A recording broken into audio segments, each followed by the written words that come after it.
Selamat pagi Bapak Ibu yang terkasih di dalam Tuhan dan anak-anak sekalian. Mari kita akan bersama-sama memulai ibadah kita pada pagi hari ini. Saya undang semuanya untuk mengambil sikap berdiri. Dengan pengakuan bahwa pertolongan kita datangnya dari Allah pencipta langit dan bumi, yang tidak pernah meninggalkan hasil perbuatan tangannya. Turun atas kita semua kasih karunia dari Allah Bapa, Allah Putra, dan Allah Roh Kudus. Amin. Shalom Bapak Ibu Guru, anak-anak sekalian, senang berjumpa pada tahun 2002 ini. Bagaimana kabar kalian? Pastinya sukacita dan semangat ya menghadapi tahun semester 2 ini. Hari ini kita ibadah perdana di tahun 2002 ini. Biarlah roh kalian tetap kuat, semangat, iman kalian tetap kuat dan semangat juga. Hari ini kita mau memulai ibadah, kita mau memuji Tuhan, selalu bersyukur. Anak-anak biarlah kita boleh sungguh-sungguh bersyukur. Tahun yang lalu maupun tahun ke depan, percaya ada Tuhan yang menolong kita semua di langkah-langkah kehidupan kita. Jangan khawatir, Tuhan menyertai kita. Selalu bersyukur.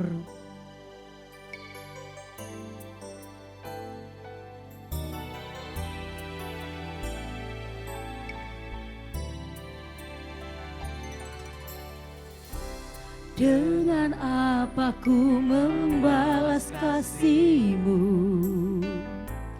yang ku terima darimu? Dengan apa ku membalas cinta-Mu? Oh Yesusku, ku mau selalu bersyukur, selalu bersyukur. Kau Tuhan yang setia, yang selalu menopangku. Mau selalu bersyukur, selalu bersyukur. Kau Bapakku yang setia.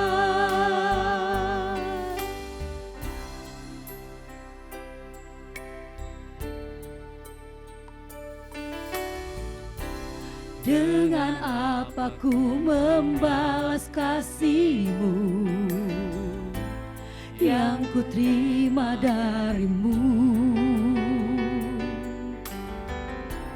Dengan apa ku membalas cinta-Mu?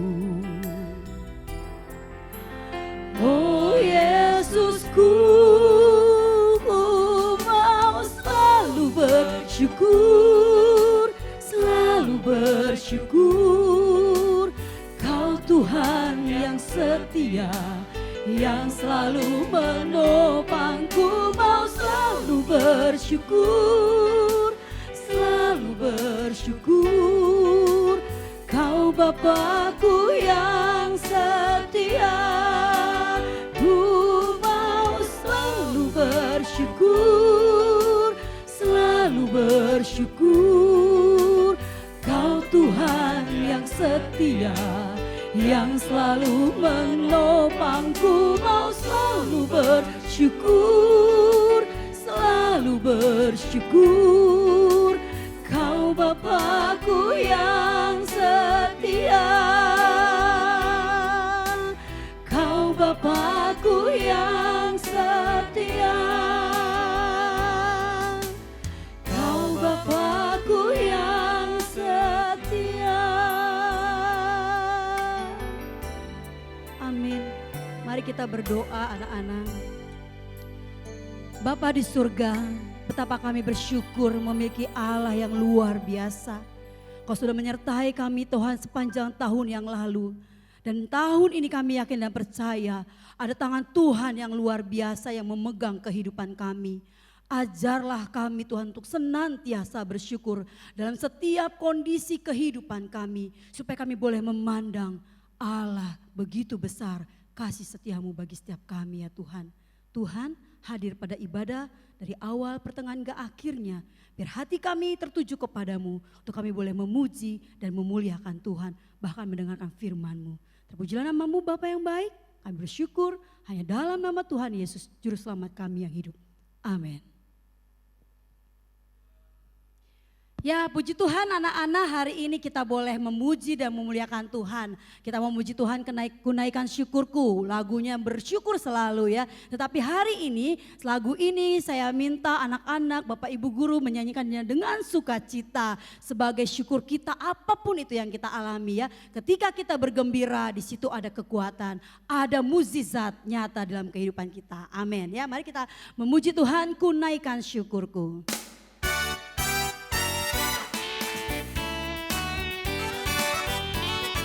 Anak-anak bergembira ya. Itu besar, lebih kuat dari dosa. Kasih yang menembuhkanku, selamatkan dan pulihkanku. Ku naikkan syukurku, ku tak akan berhenti memuji, meninggikan namamu selalu. Menari memuliakanmu, dibebaskan, dibangkitkan, hidup yang kau beri dan kini hanya untukmu.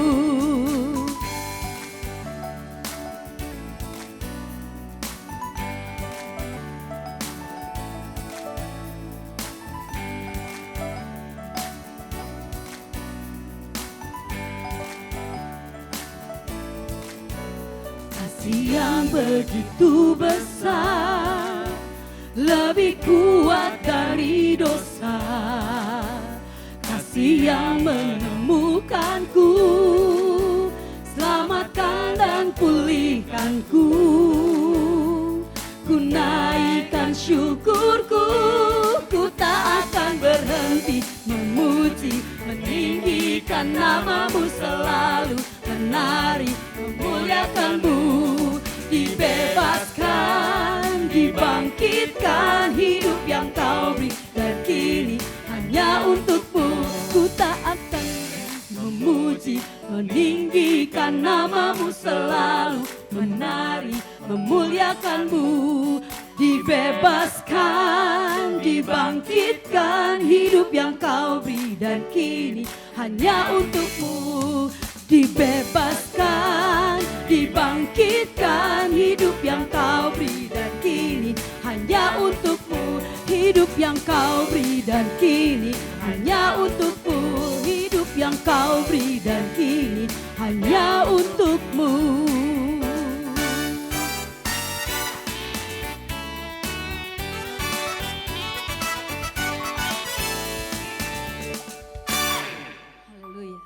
Puji Tuhan, anak-anakku sekalian, kita boleh memuji Tuhan. Kita memuji Tuhan sekali lagi ya.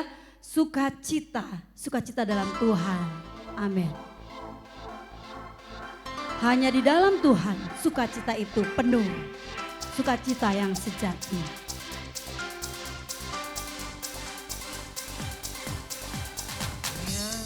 Temukan sukacita,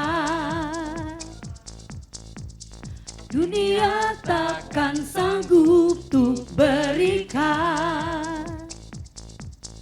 Segala bebanku pun digantikan selama ku ada di dalammu. Kaulah sukacita, pengharapan dan kehidupan. Kau beri kekuatan, haleluya, bersukacita selamanya.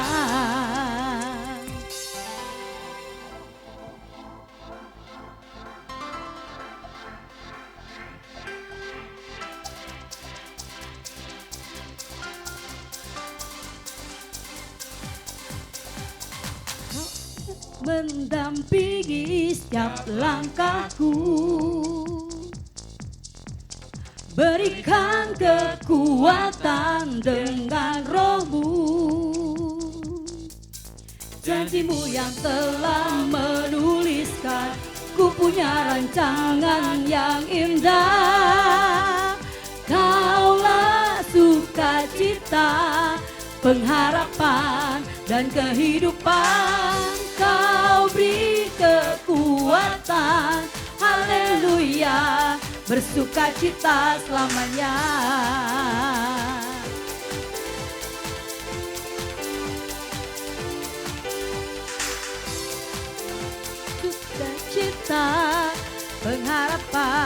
dan kehidupan.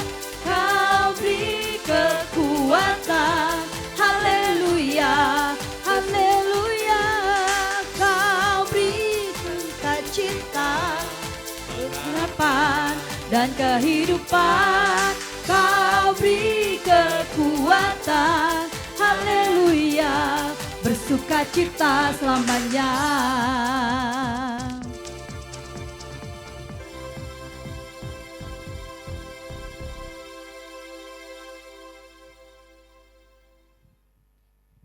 Bersama-sama mari kita datang kepada Tuhan, kita akan mengakui segala dosa pelanggaran kita di hadapan Tuhan.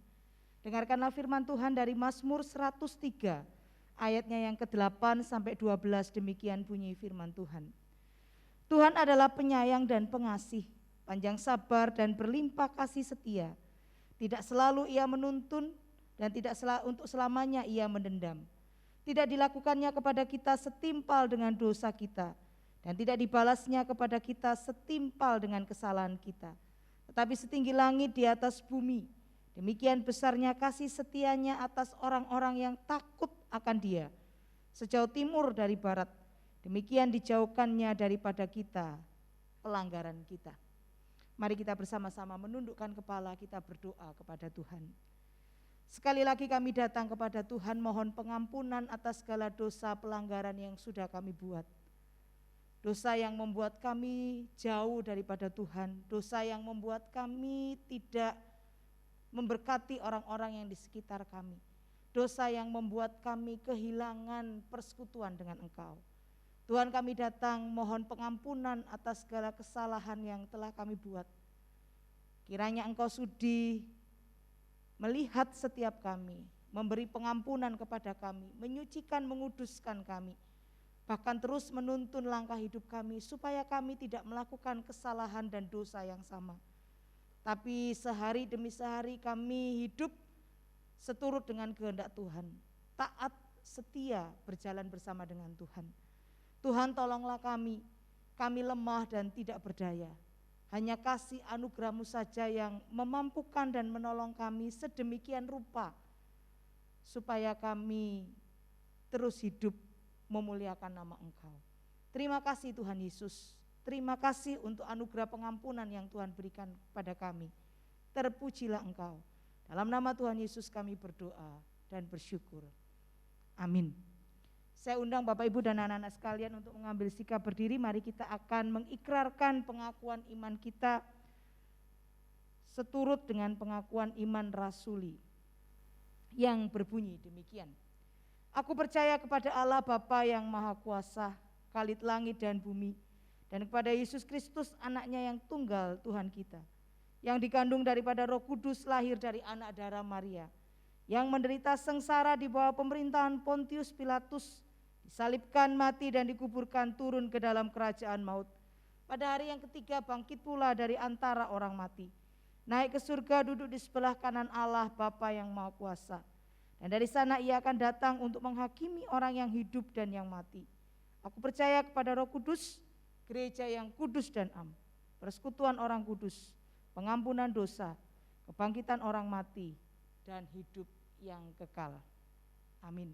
Silakan duduk Bapak Ibu dan anak-anak sekalian. Bapak Ibu guru dan anak-anakku sekalian, tibalah saatnya kita akan mendengarkan firman Tuhan. Hari ini sebelum kita mendengarkan firman Tuhan, kita mau serahkan hati dan pikiran kita supaya Tuhan menolong kita. Kita akan menyembah Tuhan, Tuhan selalu menolongku.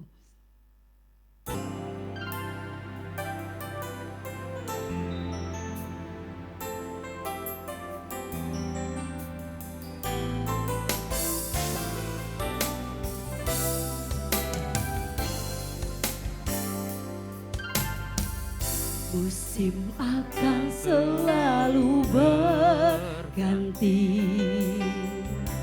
si Tuhan tetap abadi, tak akan berubah sampai selamanya. Ku tetap percaya Tuhan memberkati, ku yakin Tuhan melindungi. Burung di udara Tuhan pelihara karena kasih-Nya.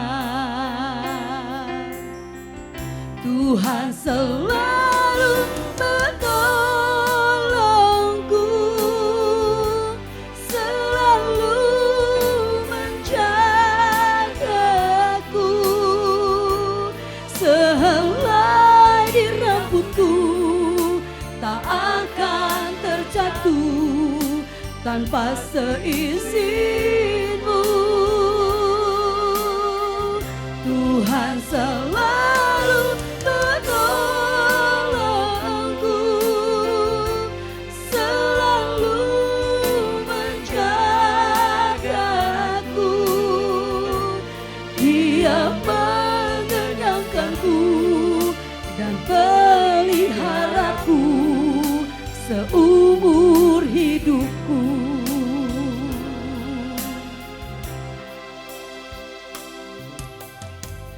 Musim akan selalu berganti, kasih Tuhan tetap abadi,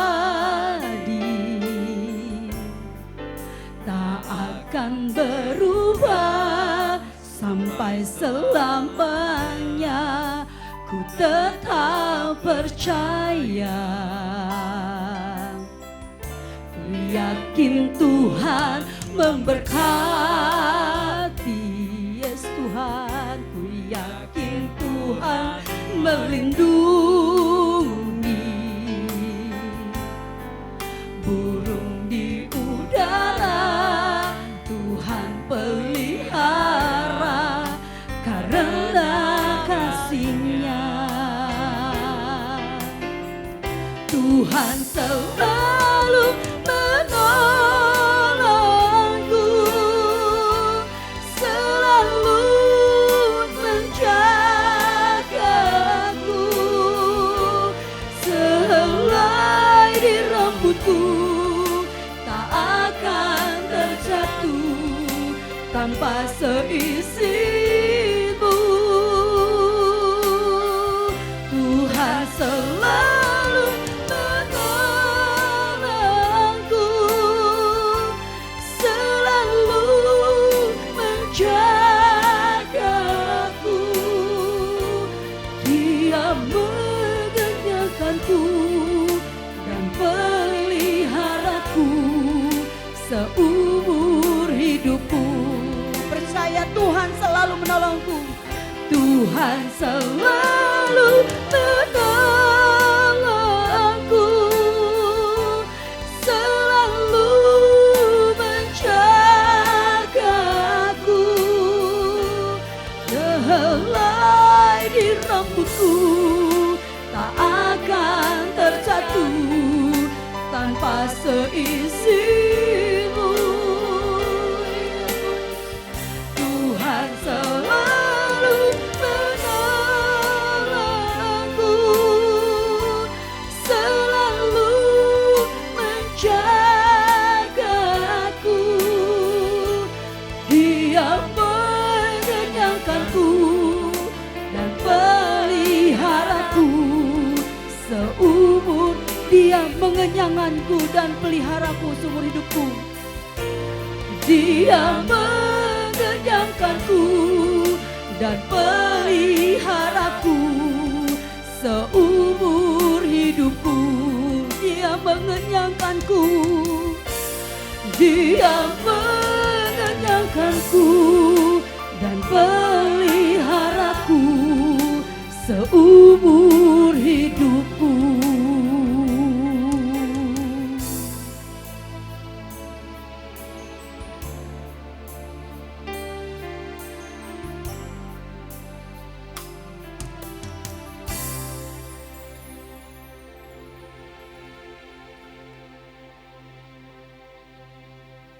Shalom anak-anak yang dikasihi oleh Tuhan, kita bersyukur hari ini kita boleh bersama-sama kembali untuk belajar sebagian dari firman Tuhan Doa saya supaya kita terus bertumbuh di dalam kebenaran firman Tuhan.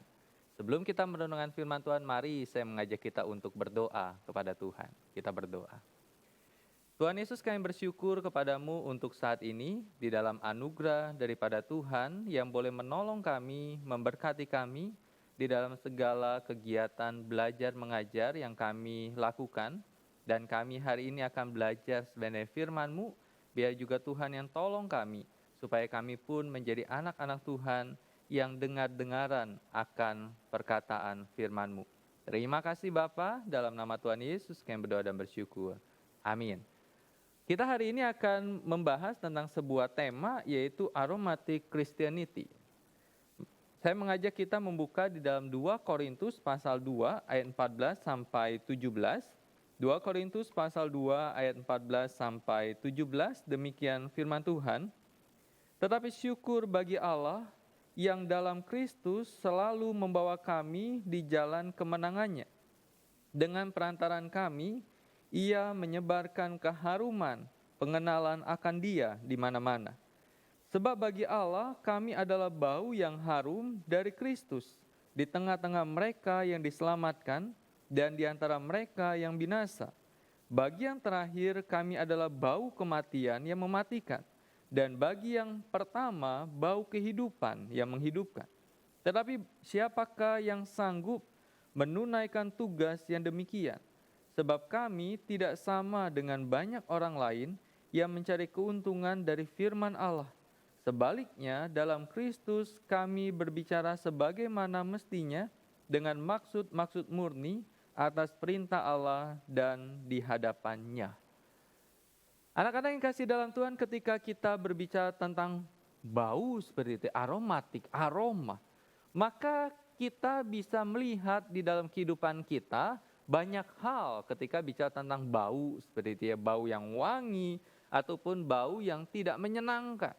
Tetapi tahukah kita dengan sebuah kata atau sebuah benda yang disebut sebagai ambergris?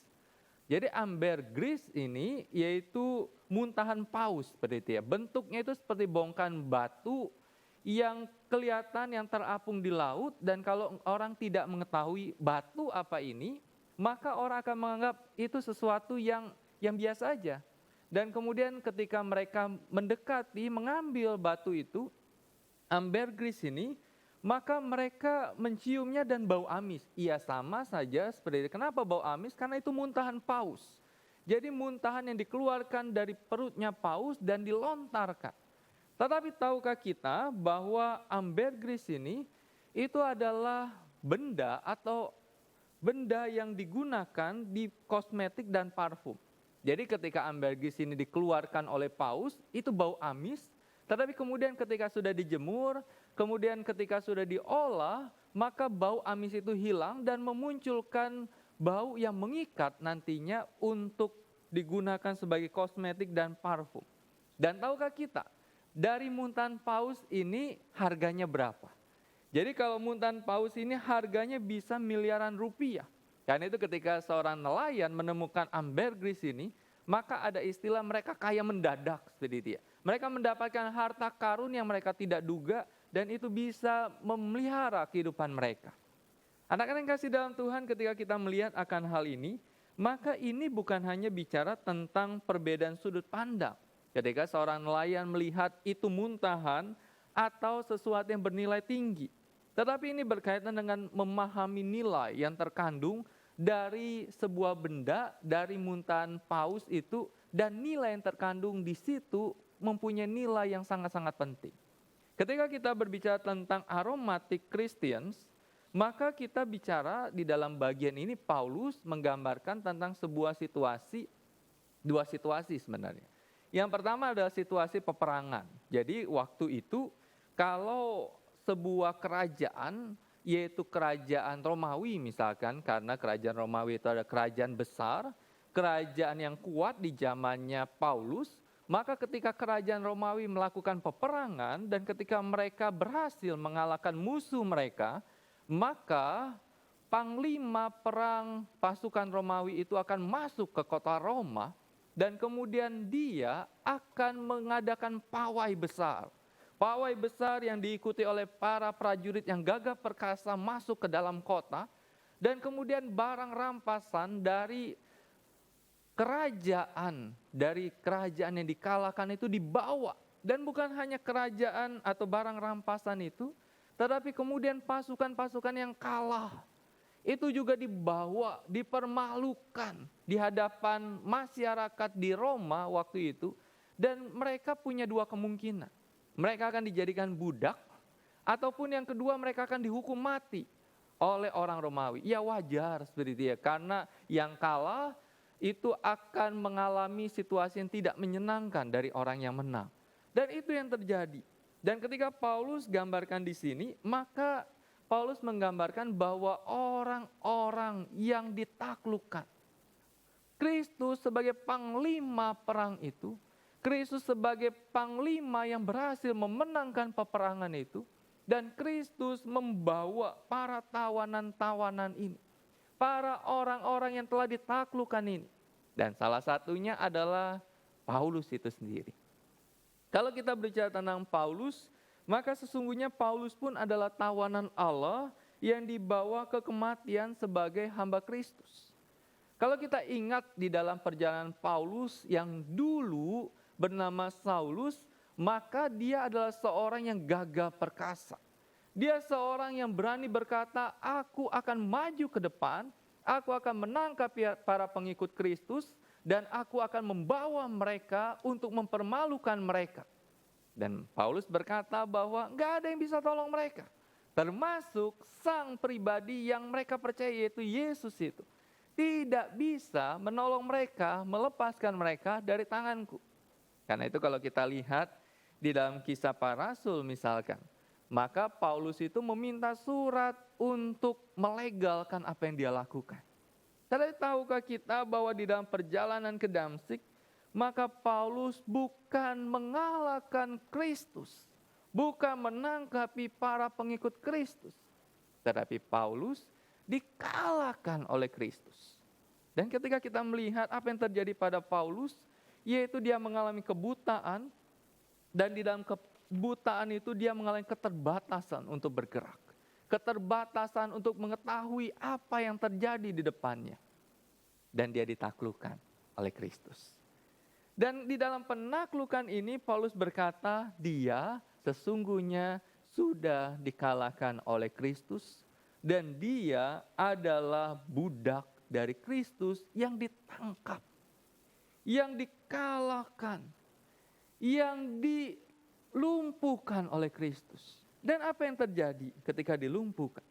Dikatakan di sini, tetapi syukur bagi Allah yang dalam Kristus telah membawa kami di jalan kemenangannya. Bukan sebagai pahlawan perang loh di sini, tetapi sebagai pribadi yang diikut sertakan di dalam pawai kemenangan Kristus itu, di dalam jalan kemenangan Kristus itu, dengan perantaran kami, ia menyebarkan keharuman pengenalan akan dia di mana-mana.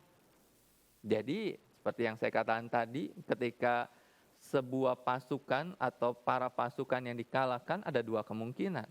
Dia dihukum mati atau dia dijadikan budak.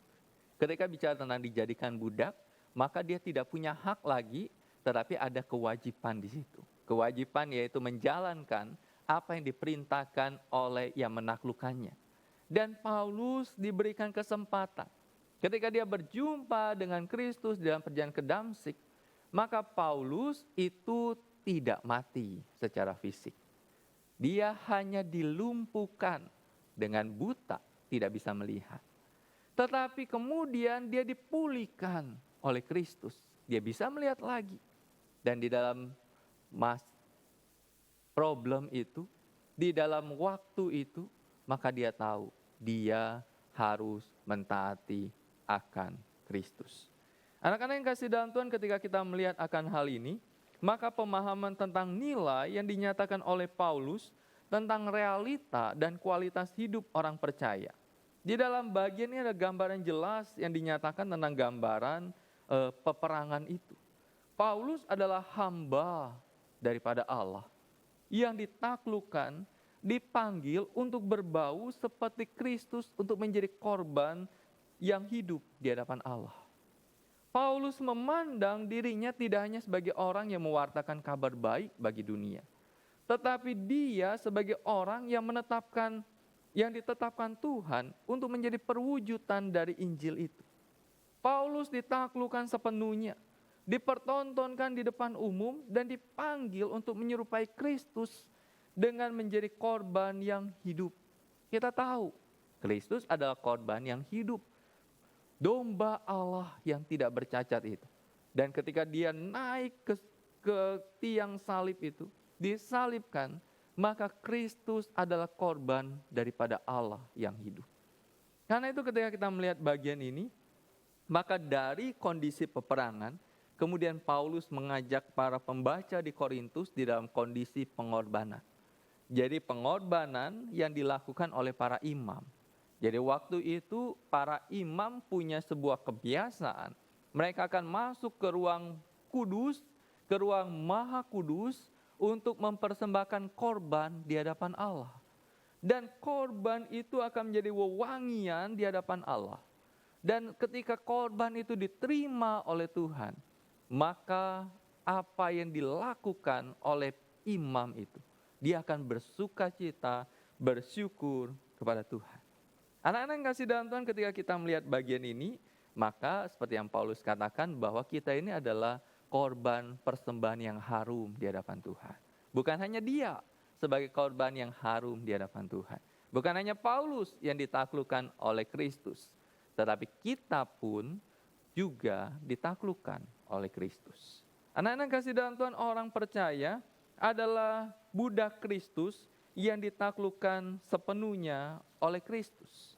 Jadi ketika kita bicara tentang relasi kita dengan Kristus atau dengan Tuhan Yesus, maka seringkali kita mengaitkan bahwa kita ini adalah anak Allah. Iya, betul. Alkitab berkata kita ini adalah anak Allah. Kita memanggil Bapa Allah itu sebagai Bapa kita. Tetapi ingatlah, di dalam konteks ini, di dalam bagian ini, kita tidak hanya disebut sebagai anak Allah, tetapi kita pun disebut sebagai budak daripada Kristus, hamba daripada Kristus. Kita masing-masing dipanggil untuk hidup sebagai tawanan, sebagai orang yang telah ditaklukkan oleh Tuhan dan memberikan aroma Kristus di dalam hidup kita. Jadi ditaklukkan, dan di dalam penaklukan itu, maka kita memunculkan aroma kehidupan daripada Kristus dalam hidup kita. Tujuan kita membantu orang-orang Kristen di sekitar kita untuk hidup sebagai orang-orang yang makin ditaklukkan sebagai budak Kristus. Seruan kepada setiap orang Kristen untuk hidup sebagai hamba Kristus, sebagai korban yang hidup yang menyerupai Kristus, merupakan sebuah tantangan tersendiri bukan dalam hidup kita. Memunculkan diri sebagai seorang hamba daripada Kristus, yang harus membawa tentang seperti apa Kristus. Itu bukan sebuah perkara yang mudah untuk kita. Di tengah-tengah segala hal yang kita alami, di tengah relativisme yang kita alami, orang menilai bahwa itu kan relatif. Kebenaran itu seakan-akan ditunjukkan sebagai sebuah kebenaran yang relatif. Kristus sebagai Tuhan itu pun seringkali dipahami sebagai Kristus sebagai Tuhan yang relatif untuk orang Kristen, tetapi bukan untuk orang yang non-Kristen. Ke gereja, hari Minggu harus ke gereja. Seringkali orang juga menilai itu kan relatif. Bahwa kenapa harus ke gereja, kenapa harus ibadah, dan kenapa ibadahnya ke gereja. Seringkali orang berpikir tentang relatif, tidak mutlak. Tetapi ketika kita melihat bahwa ada hal-hal yang kita harus bawa tentang sesuatu yang mutlak. Sesuatu yang memang harus kita lakukan, mau tidak mau kita harus lakukan. Sebagai wujud kita adalah budaknya Kristus. Anak-anak yang kasih dalam Tuhan, saya tahu perkara ini bukanlah perkara yang mudah untuk kita. Perkara untuk menunjukkan bahwa kita ini orang Kristen aja terkadang bukan perkara yang mudah gitu ya. Di tengah-tengah teman-teman kita, kalau kita di dalam komunitas yang semuanya Kristen mungkin lebih gampang. Tetapi juga nggak gampang-gampang juga seperti itu. Kita di tengah-tengah teman-teman yang Kristen pun terkadang juga teman-teman Kristen tidak menunjukkan diri sebagai Kristen juga. Jadi kalau kita punya teman yang mungkin tidak aktif ibadah gitu ya, tidak ikut di dalam persekutuan remaja, kalau usia kalian kan remaja atau tunas remaja atau pra remaja, ditanya kenapa nggak mau datang, dan di dalam obrolan itu terjadi obrolan kaitan dengan kegiatan di gereja. Dan kemudian teman berkata bahwa aduh saya males, lebih baik saya nonton, lebih baik saya main game, lebih baik saya tidur malam, besok bangunnya siang. Tetapi ketika kita menunjukkan enggak loh, hari Minggu adalah hari untuk kita bersekutu, hari untuk kita ibadah di hadapan Tuhan, hari untuk kita betul-betul menikmati kebersamaan dengan Tuhan, dengan saudara seiman. Itu di dalam komunitas orang-orang percaya, anak-anak Tuhan atau orang Kristen pun sesuatu yang tidak mudah untuk kita menunjukkan tentang aroma Kristus itu di dalam hidup kita. Belum lagi ketika kita bicara tentang perkataan. Siapa di sini yang sulit untuk menahan kata-kata, untuk tidak mengeluarkan kata-kata yang tidak benar, untuk menahan diri untuk tidak membendaharakan kata-kata yang tidak baik di mulut kita atau di otak kita. Itu sesuatu yang juga bergumul, bukan? Ketika kita hidup di tengah-tengah orang-orang yang mungkin kosakatanya udah kosakata kebun binatang gitu ya. Terus kita mendengar itu, untuk kita tidak menyimpan itu dan kemudian melontarkan itu sesuatu pergumulan juga. Tetapi ketika kita menyadari bahwa kita ini adalah budak Kristus yang harus memancarkan aroma daripada Kristus, maka kita tahu bahwa kita bukan lagi berkuasa atas diri kita saja, tetapi Kristus yang berkuasa dalam diri kita. Dalam apa yang kita katakan, dalam apa yang kita pikirkan. Belum lagi ketika kita bicara tentang tontonan. Tontonan yang begitu luar biasa kita begitu cepat dapat. Tetapi apakah kita juga berkuasa untuk ditaklukkan oleh Kristus terhadap tontonan apa yang kita tonton. Karena itu anak-anak yang kasih dalam Tuhan, tanggung jawab kita adalah membiarkan Tuhan menggunakan kita untuk menyebarkan wewangian itu. Jadi kita dipanggil untuk apa? Kita dipanggil untuk menyebarkan Injil melalui perkataan dan tindakan atau kesaksian hidup kita. Itulah wewangian yang kita harus miliki. Anak-anak yang kasih dalam Tuhan, seorang bapak gereja bernama Fransiskus dari Assisi berkata seperti ini. Beberapa orang dipanggil untuk berkhotbah dengan kata-kata. Tetapi semua orang dipanggil untuk berkhotbah dengan perbuatan mereka. Perkataan Bapak Fransiskus dari Assisi ini mengajar kita untuk melihat bahwa betul, Bapak, saya dipanggil untuk berkhotbah dengan kata-kata. Kenapa? Karena saya hamba Tuhan. Saya menyampaikan khotbah kepada setiap jemaat. Tetapi tidak semua jemaat bisa untuk di dalam kondisi berkhotbah dengan kata-kata. Berdiri di mimbar, menyampaikan khotbah. Saya belajar khotbah di STT itu sekitar 4 tahun. Dan saya belajar di dalam tiap tahun sepanjang 4 tahun itu untuk belajar di dalam dasar-dasar khotbah. Dan akhirnya saya diizinkan untuk khotbah di depan jemaat. Tetapi tidak semua orang itu bisa diizinkan untuk berkhotbah di depan jemaat. Tetapi Bapak Fransiskus berkata, tetapi semua orang dipanggil untuk berkhotbah dengan perbuatan mereka. Dengan apa yang mereka lakukan dalam keseharian mereka. Dengan apa yang mereka tunjukkan di dunia ini dengan setiap kehidupan mereka. Saya suka dengan istilah tidak pakai topeng. Jadi terkadang kita itu suka pakai topeng gitu ya. Kalian tahu kan pakai topeng, pakai kepura-puraan. Di gereja kita pakai topeng sebagai anak yang baik. Di gereja kita pakai topeng sebagai anak yang seakan-akan rohani. Di gereja kita pakai topeng sebagai anak yang penurut. Di sekolah kita pakai topeng sebagai murid yang baik. Tapi saya pikir kalian enggak. Kalian enggak pakai topeng kepura-puraan itu. Tetapi seberapa banyak orang-orang Kristen yang pakai topeng itu, kepura-puraan. Ketika ada di gereja seakan-akan semuanya menunjukkan sesuatu yang baik. Tetapi di rumah, di tengah-tengah bersama ketika dengan mbak, seperti itu, dengan pembantu, yang harusnya mereka di dalam kapasitas membantu kita. Tetapi seberapa perlakuan kita kepada mereka? Apa yang kita nilai di dalam diri mereka? Terkadang orang menilai mbak di dalam konotasi negatif, di dalam konotasi lebih rendah. Tetapi kita sebagai anak-anak Tuhan ingat bahwa mereka pun adalah tetap manusia. Dan kita harus menunjukkan bahwa kita juga menghormati mereka. Ingat, mbak itu kan lebih tua dari kalian.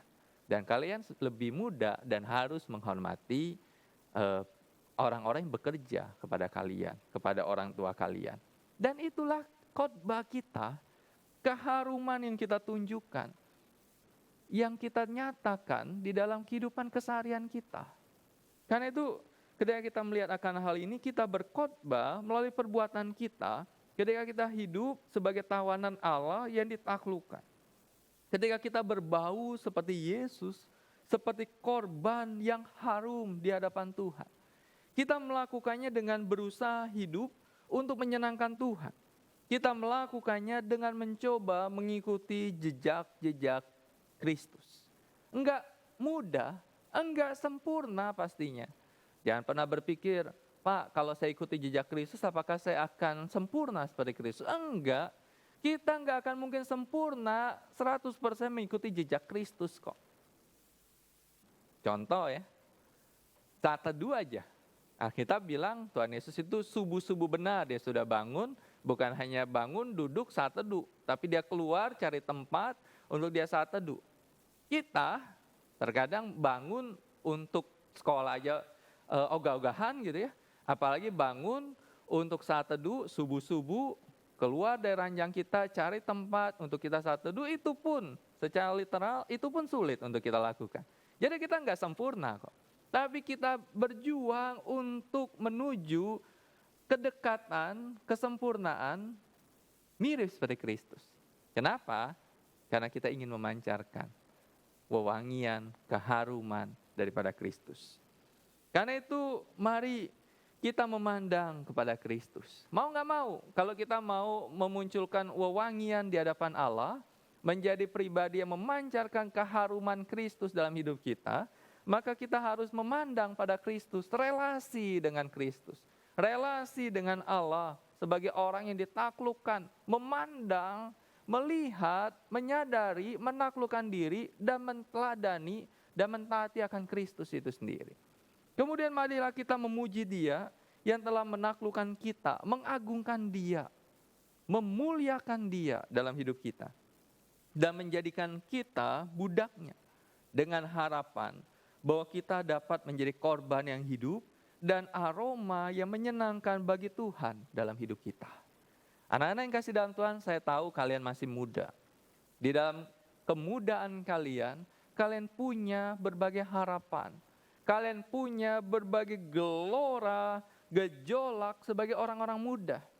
Tetapi ingatlah, ketika kalian sudah berkata, saya adalah anak-anak Tuhan, saya sudah percaya kepada Kristus, maka seberapa gejolak orang muda yang kalian punya, seberapa keinginan, harapan yang kalian punya dalam hidup, seberapa ingin mengekspresikan diri dalam hidup, tapi ingatlah, dalam status kalian sebagai anak Tuhan, orang yang sudah percaya pada Kristus, kalian harus menaklukkan diri di hadapan Tuhan. Dan di dalam kehidupan keseharian, ketika kalian sudah menaklukkan diri di dalam relasi dengan Kristus, maka kalian menunjukkan, memancarkan wewangian tentang Tuhan. Menghadirkan, kita disebut sebagai orang-orang Kristus-Kristus kecil. Dan biarlah orang melihat kita sebagai Kristus-Kristus kecil yang memancarkan kemuliaan, wewangian di hadapan Tuhan. Tuhan Yesus tolong kita. Kita tidak berjalan sendiri. Saya tidak berjalan sendiri untuk menunjukkan wewangian Kristus dalam hidup saya. Kalian pun demikian. Tidak berjalan seorang diri, tetapi berjalan bersama-sama dengan Allah. Immanuel itu yang menyertai kita. Tuhan Yesus tolong kita. Kita berdoa. Tuhan Yesus, kami bersyukur kepadamu untuk saat ini. Tuhan tolong berkati kami di dalam segala hal yang kami lakukan. Di dalam hidup kami, di dalam sekolah, di tengah-tengah keluarga, di tengah-tengah teman-teman kami. Biarlah dalam semuanya itu kami tahu kami ini adalah anak Tuhan. Kami sudah ditaklukkan oleh Tuhan, kami sudah ditebus oleh Tuhan, kami sudah diberikan kehidupan oleh Tuhan. Dan biarlah kami menunjukkan itu, menunjukkan wewangian keharuman itu, sehingga hidup kami memancarkan kemuliaan dan perkenanan kepada Tuhan. Sehingga orang melihat kami dan mereka memuliakan akan Tuhan. Terima kasih Bapa, di dalam nama Tuhan Yesus kami berdoa dan bersyukur. Amin. Tuhan Yesus menolong kita, senantiasa jaga iman kita, senantiasa jaga imun kita. Tuhan Yesus memberkati. Amin. Anak-anak, sebelum kita mengakhiri ibadah kita hari ini, kita mau memuji Tuhan sekali lagi. Dan ini judulnya segala perkara. Biar kehidupan kalian mendatang, serahkan semuanya ke dalam tangan Tuhan. Tuhan tetap setia dan menolong kita. Segala perkara.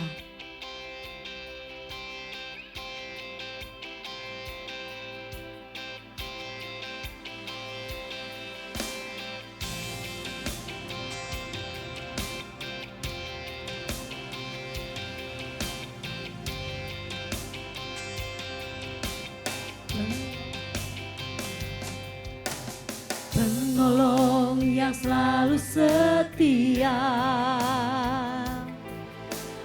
memenuhi keperluanku. Tak pernah dia mengecewakan. Yesusku tak pernah gagal. Segala perkara dapat ku tanggung di dalam Dia yang memberi kekuatan. Tuhan Yesus penolong dan sahabat. Tetap percaya Tuhan setia. Tuhan Yesus sahabat kita ya anak-anak.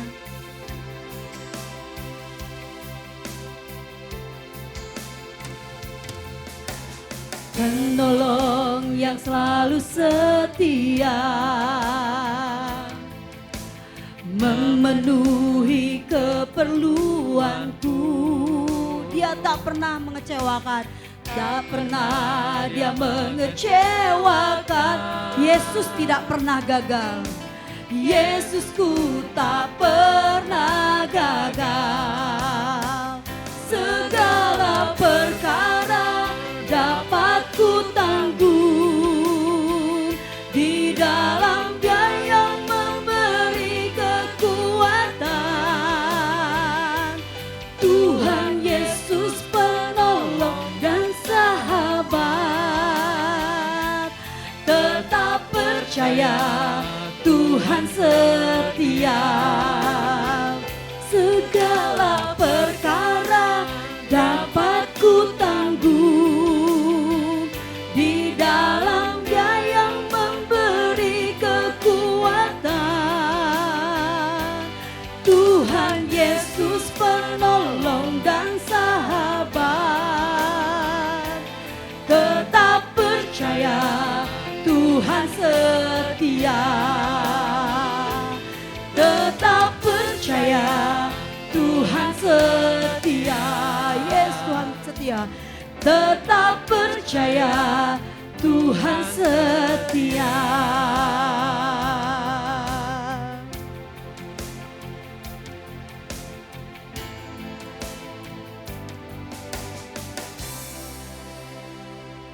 Kita akan memasuki doa syafaat.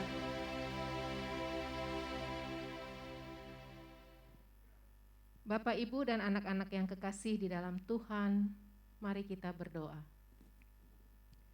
Bapa di surga yang mengasihi kami bersyukur, berterima kasih untuk semua kebaikan Tuhan di sepanjang ibadah hari ini. Kami sangat diberkati karena kebenaran firman Tuhan menguatkan hidup kami, memberi kepada kami pencerahan dan bahkan menolong kami di saat kami dalam kesulitan. Tuhan, firman Tuhan biarlah yang hari ini kami dengar, kami bukan hanya dengar, tapi kami lakukan dalam hidup kami sehari-hari. Kami tahu firman Tuhan yang akan menghidupi hidup kami, menguatkan iman kami, bahkan melegakan kami di saat kami dalam kebimbangan. Bapa di surga, kami mau serahkan hidup kami, diri kami setelah ini mendengarkan firman Tuhan. Kuatkan kami Tuhan ketika ada sesuatu yang kami rasa kami sulit. Biarlah Tuhan menguatkan kami dengan firman-Mu ini yang terus-menerus mengingatkan kami akan kebenaran firman Tuhan. Berdoa untuk para hamba Tuhan yang sudah menyampaikan kebenaran firman Tuhan. Tuhan memberkati hidup mereka, pelayanan mereka, bahkan apapun yang mereka kerjakan, tangan Tuhan menyertai dan memakai mereka untuk menjadi saluran berkat dimanapun mereka berada.